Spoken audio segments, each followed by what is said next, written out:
Il n'y a rien que vous puissiez faire pour que Dieu cesse de vous aimer. Car l'amour de Dieu n'est pas basé sur ce que vous êtes, il est basé sur ce qu'il est. Le premier but est de laisser Dieu m'aimer. Vous avez été planifié pour le plaisir de Dieu. Les gens disent, pourquoi j'ai été créé? Je vais vous dire pourquoi vous êtes été créé. Dieu vous a fait pour vous aimer. S'il n'avait pas voulu vous aimer, vous n'existeriez pas. Dieu vous a créé pour vous aimer. Maintenant, où dans le monde ce message n'est-il pas nécessaire? C'est pourquoi le livre continue de se vendre. Car c'est la seule question fondamentale de la vie. Pourquoi suis-je ici? Il n'y a pas de question plus fondamentale que celle de savoir pourquoi je suis en vie. Ouais. Pourquoi suis-je ici? Ok? Il y a la question de l'existence. Pourquoi suis-je en vie? Il y a la question de la signification. Ma vie a-t-elle de l'importance? Il y a la question du but. Pourquoi suis-je ici? On ne peut pas être plus basique que ça. Et cela même est une question intemporelle. Tout à fait exact. Vous n'aviez aucune idée que la vie motivée par un but ferait cela. Non. Qu'est-ce qui vous a fait écrire cela? Ouais. Eh bien, je pense d'abord, en tant que pasteur, pendant tant d'années, j'ai conseillé des milliers et des milliers de personnes. Et je me suis également tenu au chevet de nombre incalculable de personnes, alors qu'elles prenaient leur dernier souffle. Et quand les gens sont en train de mourir, et qu'ils savent qu'ils sont en train de mourir, ce qu'ils disent à la fin est souvent très profond. Très, très profond et très important. Parce qu'ils pensent, ce sont mes derniers mots de ce côté de l'éternité. Et je n'arrêtais pas d'entendre les gens parler de but, de relation, d'amour. Vous savez, toutes les choses qui comptent vraiment. Et ce que j'ai découvert en tant que pasteur, c'est qu'on finit par trouver ce qui compte le plus. Ça nous prend juste tellement plus de temps, ok? Aucune des personnes que j'ai accompagnées dans leur mort m'a dit « Apportez-moi mes trophées. Je veux voir mon trophée de golf. Apportez-moi mon diplôme. Je veux le regarder encore une fois. Apportez-moi cette montre en or que j'ai reçue de l'entreprise. » Non. Quand les gens meurent, vous savez ce qu'ils veulent? Ils veulent des gens autour d'eux. Ils veulent des relations. Et finalement, on apprend toujours qu'il s'agit d'amour. Tout est question d'amour. Dieu a 5 objectifs pour nos vies. Nous n'allons pas tous les détailler, mais il y en a 5. Vous êtes planifiés pour le plaisir de Dieu. Vous êtes formés pour la famille de Dieu. Vous êtes créés pour devenir comme le Christ. Vous êtes façonnés pour servir Dieu. Et vous êtes faits pour une mission. Ces 5 objectifs sont modélisés dans le livre des Actes chapitre Dieu par la première Église. Ils sont expliqués par Paul dans Éphésiens 4. Jésus prie pour eux dans Jean 17. Il dit « Voici les 5 choses que j'ai faites avec les disciples. » Mais ils sont mieux résumés dans les 5 verbes du grand commandement et de la grande commission. Donc, si personne aujourd'hui ne comprend rien à ce que je dis, voici le résumé de mon livre « Une vie motivée par l'essentiel ». Un jour, Jésus marche dans la rue et un type s'approche et dit « Seigneur, quel est le commandement le plus important ?» Il répond « Oh, c'est pas sorcier, c'est facile. Je peux résumer toute la loi et les avantages en 2 versets. » Voilà tout l'Ancien Testament, 2 versets. Aimez Dieu. Aimez Dieu de tout votre cœur, de toute votre âme, de tout votre esprit, de toute votre force. Et au fait, aime ton prochain comme toi-même. Maintenant, nous y reviendrons. Mais nous pouvons avoir les objectifs de la vie à partir du grand commandement. Aime Dieu de tout ton cœur et aime ton prochain comme toi-même. Puis juste avant de retourner au ciel, Jésus donne ses dernières paroles. Les dernières paroles sont importantes. La toute dernière chose que Jésus dit est « Allez faire des disciples, baptisez-les au nom du Père, du Fils et du Saint-Esprit, et enseignez-leur à faire tout ce que je vous ai prescrit. » Ces 3 buts de la grande commission et ces 2 buts du grand commandement sont les buts de la vie. Et ils sont aussi les buts de l'Église. Le but de l'Église est de vous aider à accomplir les 5 buts de votre vie. Donc, quels sont-ils? Aimez Dieu de tout votre cœur, de tout votre âme, de tout votre esprit, de toute votre force. Le mot qui désigne cela dans la Bible est appelé adoration. L'adoration consiste simplement à exprimer son amour à Dieu. C'est le premier but de ma vie. Le Père cherche des adorateurs. D'accord? Maintenant, je peux exprimer mon amour tout seul, dans un moment de silence, ou avec vous dans un petit groupe, vous et Laurie, ou avec 1000 personnes. C'est toujours de l'adoration. Chaque fois que j'exprime de l'amour à Dieu, j'adore. Aime ton prochain comme toi-même. Le mot pour cela est appelé ministère ou service. Le mot grec est diaconia. Service, diacre, c'est de là que vient le mot. Cela signifie servir. Et quand j'aime Dieu de tout mon cœur et que je le sers, c'est de l'adoration.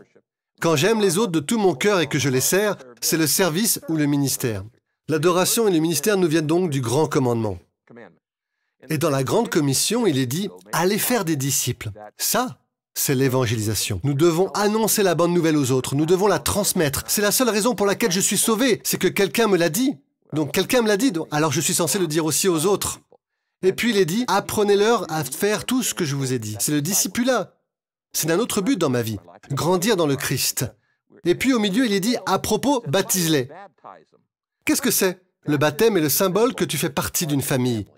C'est un symbole de fraternité. Il dit, je ne suis pas seulement un croyant, je suis un membre. Et vous le savez, nous avons entendu beaucoup de choses aujourd'hui. Nous avons entendu des gens dire, bien, j'aime Jésus, mais je n'ai pas besoin d'aller à l'église. Eh bien, c'est comme si je suis une abeille, mais que je n'ai pas besoin d'une ruche. Ou que je suis un joueur de football, mais que je ne fais pas partie d'une équipe. Ou que je vais être dans l'armée, mais pas dans un bataillon. La Bible dit qu'un chrétien sans famille d'église est un orphelin. Et donc, nous ne sommes pas seulement des croyants, nous sommes des membres. Et c'est donc l'élément de la fraternité qui fait que nous sommes meilleurs ensemble. Le livre traite donc de ces 5 objectifs. Le plus important, cependant, et je vais vous le dire ici, est le premier. Que votre but numéro 1 dans la vie est de laisser Dieu vous aimer. Pas pour que vous aimez Dieu, mais pour que Dieu vous aime. Maintenant, laissez-moi vous expliquer ceci. D'un bout à l'autre de ce livre, de la Genèse à la Révélation, la Bible dit que la raison entière pour laquelle l'univers existe est que Dieu voulait une famille. Dieu voulait une famille. Il n'avait pas besoin d'une famille. Il n'était pas seul. Le Père, le Fils, le Saint-Esprit sont dans une relation avec eux-mêmes, et une relation d'amour, mais il voulait une famille. La Bible dit Dieu est amour. Pas qu'il est de l'amour, qu'il est amour. C'est son essence, c'est sa nature, c'est son caractère. La seule raison pour laquelle il y a de l'amour dans l'univers est que Dieu nous a créés et que c'est un Dieu d'amour. Si Dieu n'était pas un Dieu d'amour, vous et moi n'aurions pas la capacité de donner et de recevoir de l'amour. La seule raison pour laquelle nous avons la capacité de donner et de recevoir de l'amour est que nous avons été créés à l'image de Dieu. Les vaches n'aiment pas, les limaces n'aiment pas, les vers n'aiment pas, les poissons n'aiment pas. Seulement ceux qui sont créés à son image ont la capacité d'aimer.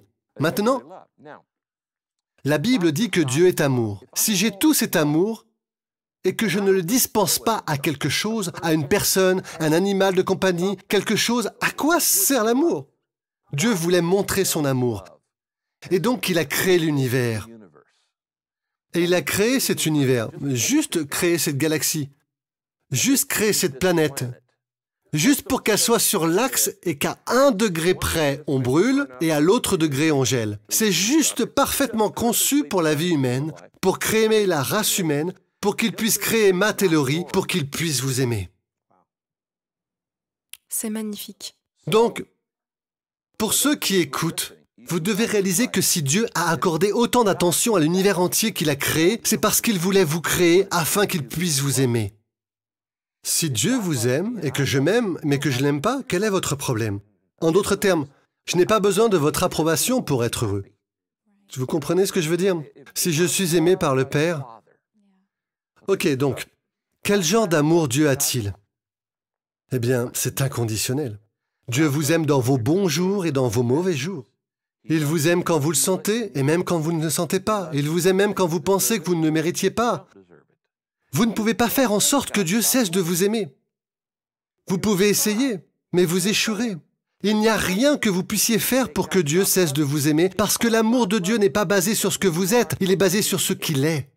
Le premier but est de laisser Dieu m'aimer. Vous avez été planifié pour le plaisir de Dieu. Les gens disent « Pourquoi j'ai été créé ?» Je vais vous dire pourquoi vous êtes créé. Dieu vous a fait pour vous aimer. S'il n'avait pas voulu vous aimer, vous n'existeriez pas. Dieu vous a fait. Maintenant, où dans le monde ce message n'est-il pas nécessaire? C'est pourquoi le livre continue à se vendre, parce que c'est la question fondamentale de la vie. Pourquoi suis-je ici? Je suis ici pour être aimé de Dieu. Et la Bible dit, nous l'aimons parce qu'il nous a aimés le premier. Notre amour est une réponse. On ne commence pas par aimer Dieu. Les gens me disent tout le temps, « Pasteur, je pense que mon problème, c'est que je n'aime pas assez Dieu. » Je leur réponds, « Non, ce n'est pas votre problème. Votre problème n'est pas que vous n'aimez pas assez Dieu. Votre problème, c'est que vous ne ressentez pas et vous ne comprenez pas vraiment à quel point il vous aime. Parce que si vous compreniez et si vous ressentez vraiment à quel point Dieu vous aime, Vous ne pourriez pas vous empêcher de l'aimer. Ce n'est pas un devoir. C'est juste, je dois aimer quelqu'un qui m'aime autant. Et donc, je commence par le premier objectif de vivre dans l'amour de Dieu. Laisser Dieu m'aimer et ensuite apprendre à l'aimer en retour. C'est ce qu'on appelle l'adoration. Shalom, j'espère que vous avez aimé cette vidéo. Abonnez-vous pour ne pas rater nos programmes. Merci de faire partie de notre famille TBN. Que Dieu vous bénisse. Shalom de Jérusalem.